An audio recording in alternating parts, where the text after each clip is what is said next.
Chapter 19, Loose Board. "What is Mr. Bixley doing at work so late?" Fisher asks. "If he catches us yanking up a floorboard," I began, not sure how to finish. I'm not scared of Frank Bixley. I'm not scared of Roger hearing from Mr. Bixley that I pulled up a piece of the gift shop floor. I'm a little worried that Mr. Lee might heap enough chores onto Fisher that he won't have time to do much of anything with me. I'm worried Mrs. Lee might give me a research paper about the history of wood floors in Nebraska. "He won't catch us," Fisher says. "Come on." The employee entrance is propped open just as Fisher said. He left a small stick in the frame that kept the door from latching. He also left a baseball card tucked behind the door, making the story he told his mom true. I picked up the card. It's not one of the Royals or the Dodgers. Fisher wouldn't have left behind any of those. I hold it out to him. "Found it," I say with a grin. We close the door behind us, holding the handle until the latch clicks softly. The last thing we need is for Mr. Bixley to come down from his office to investigate a noise. We navigate around the racks and displays by the dim glow of the blue security lights. Isabel and her team have cleaned things up nicely. The shirts on the round display tables are folded in uniform piles organized by size and color, and all the plush animals have been returned to their proper shelves. The floor is swept and mopped, erasing all the muddy stroller tracks and footprints. The whole place smells of pine and ammonia glass cleaner. Our loose floorboard thunks when I tap on it with my shoe. I get down on my hands and knees and feel around its edges. It lines up evenly against the other boards, except where there's a small chunk missing on one side, like a knothole. I can't quite fit my finger all the way in it, and trying to pull it up without a good grip doesn't work. Fisher tries with no luck. "Well," Fisher says, rubbing his finger after pinching it in the knothole, "I thought about how to get it in there here, but I didn't figure how to get the board out." I stand up. Well, Isabel's storeroom probably has a lot of things we could use, and I sneak into the back of the shop with Fisher behind me. Inside the storeroom, with the door closed behind us and the regular lights on overhead, we look through Isabel's supply closet, careful not to move things around in a way that she'll notice. We find a screwdriver and a removable broom handle that could work but might be too big around. I grab one of the feather dusters with a skinny plastic handle that comes to a point. "Turn the lights off," I tell Fisher before we leave the storeroom. This building has giant windows on every wall, and people can see inside from bear country to the reptile house if they simply look up. I try using the end of the feather duster first, and I place the end of the handle inside the knothole and I lever it against the floor. It's the right idea, but the plastic handle is not going to withstand the pressure. So I remove it before I break it, and I try the screwdriver next. I place one end in the small hole and make another lever. The wood creaks and bits of sealant around the floorboard crack along the edges, but the floorboard is still stuck. Fisher and I look at each other, and I know he's thinking the same thing. I had thought this board was loose enough that someone could simply lift it and hide something beneath it. If Miss Amanda ever hid something in here, the floor must have been resealed since then. Roger refinished the wood floor in the old county bank a few years ago, and I still remember how bad it had smelled and how smooth and shiny the top coat was. I should have known better when this board didn't want to come up. Someone is going to discover damage to this floor, and even if we pound the board back down, it's not going to look the same. I didn't think it would be this hard to check underneath what felt and sounded like a very loose board. I had imagined lifting the board out, retrieving Miss Amanda's treasure, and replacing the board so that it looked undisturbed. This isn't going right at all. Well, maybe this isn't what Miss Amanda meant. I'm going over my conversation with her in my head. I mean, she definitely had said loose board, and she said she'd hidden it in the gift shop. Maybe we should walk around and see if there could be another board. "We've gotten this far with it," Fisher says. "I say we keep at it." "Okay." I hand him the screwdriver. "But if we get caught and you get grounded from baseball camp, don't say I didn't warn you." Fisher jams the end of the screwdriver into the half-moon knothole and pushes down at an angle, shaking his head. My grandma paid too much for that camp for my parents to not let me go. They're not going to waste her money like that.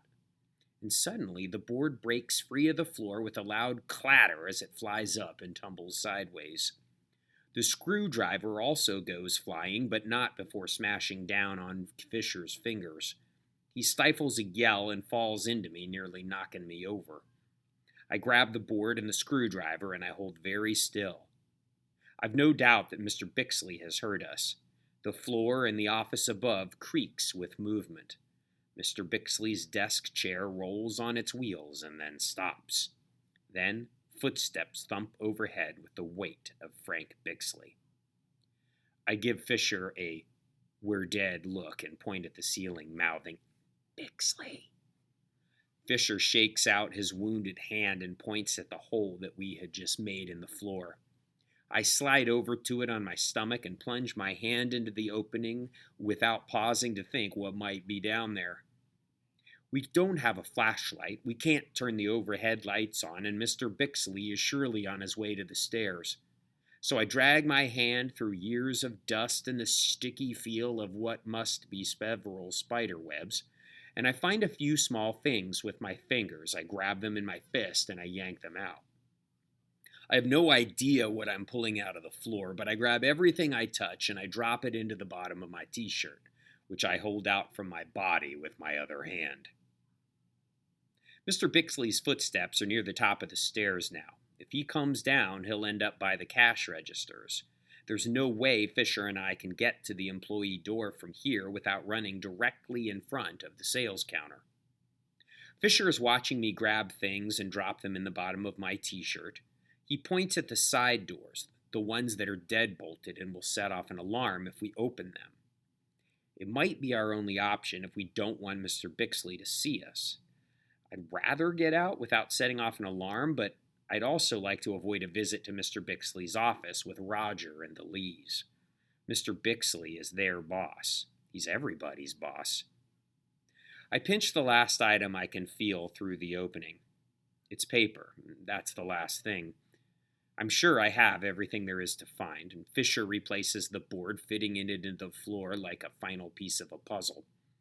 I brush the crumbly pieces of sealant away with the feather duster, and Fisher grabs the screwdriver.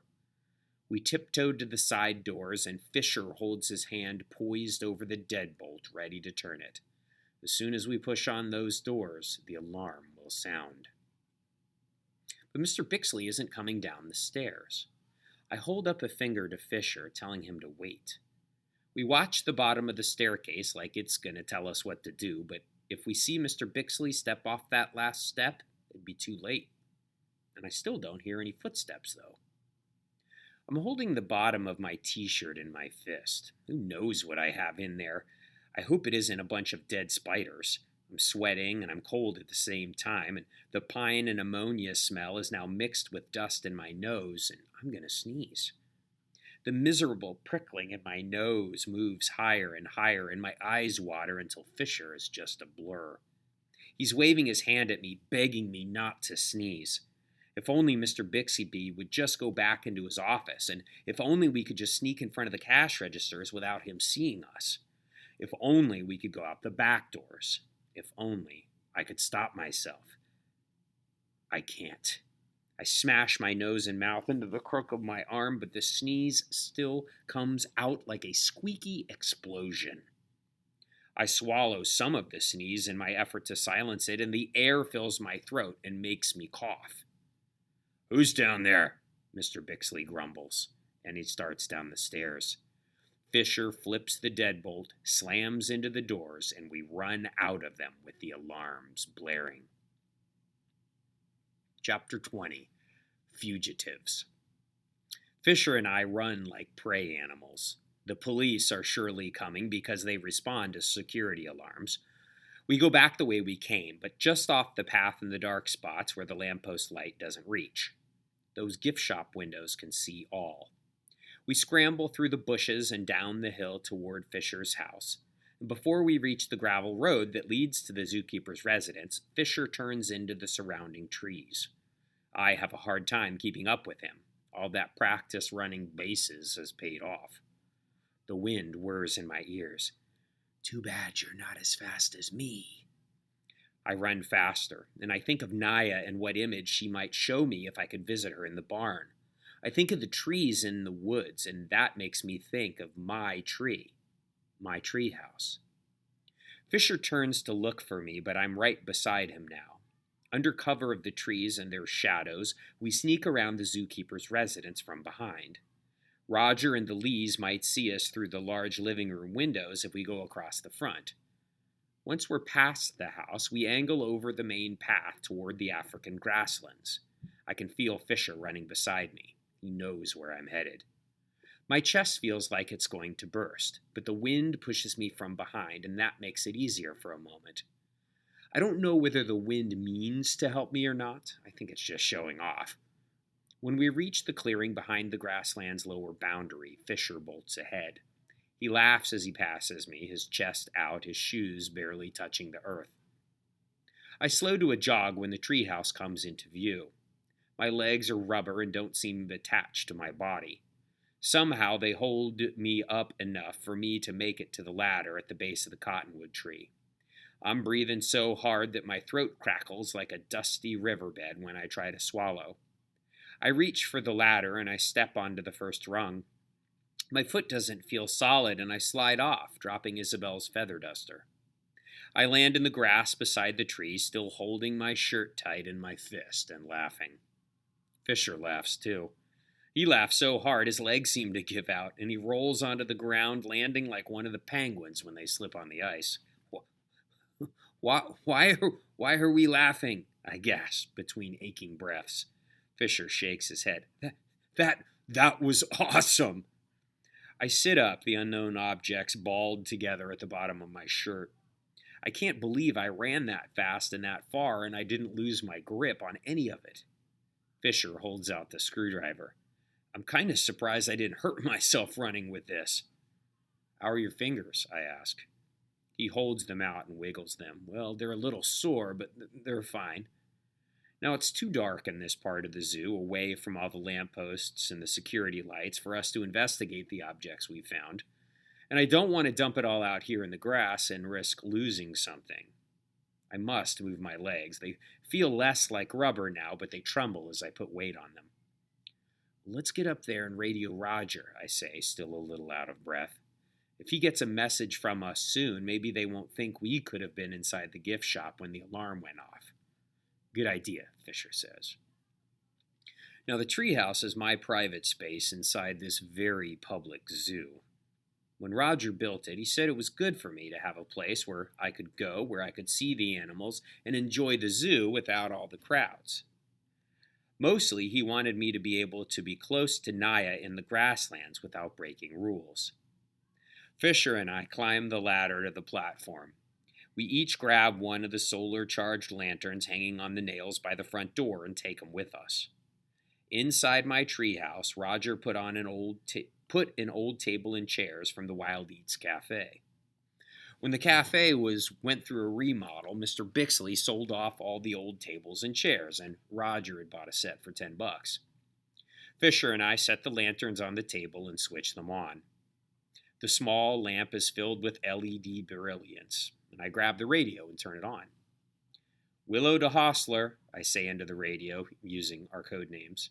Roger likes to use railroad terms. A hostler is someone who services train engines. My hand is in a stiff, sweaty grip around the clump inside my t-shirt. Everything I pulled from the gift shop floor feels heavier than the weight of not knowing. I don't dare drop any of it out until Fisher and I can really examine it. Hostler here, says Roger's voice over the radio. Go ahead. Slugger and I are in the nest, I say. The radio is silent for a moment. I lift my finger off the radio talk button and ask Fisher, do you think they've heard about the gift shop alarm going off? I don't know. If Bixley doesn't notice what we did to the floor and he doesn't think anyone's missing, maybe he won't notify everyone. Yeah, but he's going to know somebody went out that side door, I say. Hostler to Willow. Roger's voice says. I give Fisher a worried look. Willow here. Slugger needs to be home in 10 minutes. Got it. Willow out. I set down the radio. Okay. I breathe out a long sigh. Away from Mr. Bixley and the screaming alarm, and having created what I hope will be an alibi to keep us out of trouble, we can now focus on what we found. Let's see it, Lex, Fisher says eagerly. And carefully, I unclench my fist from around my t-shirt. And by the LED lanterns, I notice how dirty I am. My left arm is streaked with dirt, and the rest is even paler than usual from a coating of dust. My shirt and pants are muddy from falling in the damp clearing, and I hold my shirt over the cafe table and gently let go of the fabric and shake out the contents. A button, a hairpin, a few pennies, a quarter, 3 dimes, and an arcade token, 2 polished rocks, an old ticket to the zoo train, some pebbles, unpolished. We've messed up part of the gift shop floor, risked getting caught doing it, set off an alarm that likely caused a visit from the police. All for some garbage.